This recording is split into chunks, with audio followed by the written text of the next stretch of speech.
I live in a small, peaceful town. I don't live in a place where you have to worry about walking alone at night. I share a one-story house with my sister, but she's hardly ever home. She has another place in Florida that she spends most of her time.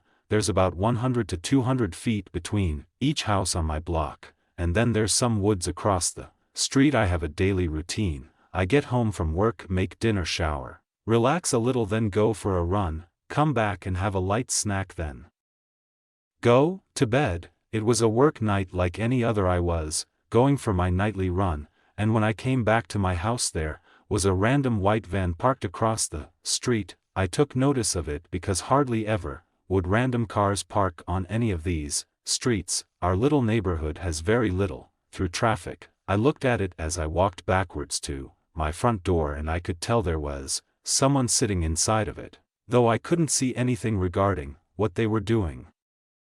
My regular schedule: I went on my nightly run a little earlier tonight since it was Friday and I had plans with some friends. I got back from my run imagining the van to be there again, but it wasn't this time. I went out with my friends to a comedy club, and I didn't get back until late. I let myself into the house and locked the door. It was a long night and I was feeling tired, so I hurried up with the getting ready for bed process. After turning off the bedside light in my room and laying down, that's when things were finally silent enough for me to pick up on some weird thumping and rustling sounds. I felt like they were coming from inside of the walls.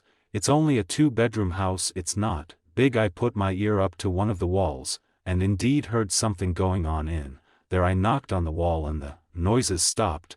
This was a cause for concern, as I assumed it was a road into our wild raccoon. I went out to the living room, and passing by the windows I looked it open a little more, and, without a phone or flashlight in my hands, all I could do was lean inside and squint my eyes in the pitch blackness of the crawl space. I heard the faintest little sounds of pebbles scraping against the concrete floor. At first my naive mind was thinking it was an animal, until the sounds turned more aggressive, and more closely resembled human footsteps marching to the crawl space door. And then just barely I could see a person crouch walking towards me.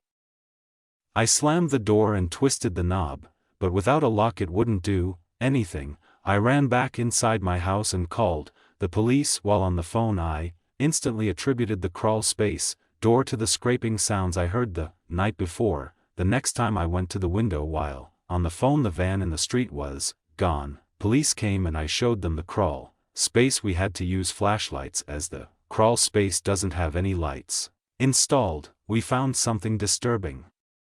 In the left corner, there were cut marks in the roof of the crawl space, as if the intruder was trying to saw his way into the house. The only info I could give them was the white van parked in front of the house. We don't have cameras, nor did I see what he or she even looked like. They never came back, though, I'd imagine, because I caught on to what was probably supposed to be a silent operation. My family has a summer home in Arapahoe National Forest of Colorado. It's a 7-hour drive from my home. I don't often go with my parents or siblings. If ever, I go alone for the purpose of hunting and detoxing. I've probably been up there a total of 40 times in my life. The last time I went was a few months ago, but I don't really like going alone anymore. Here's why. It was 2017. I just pulled my truck up the old dirt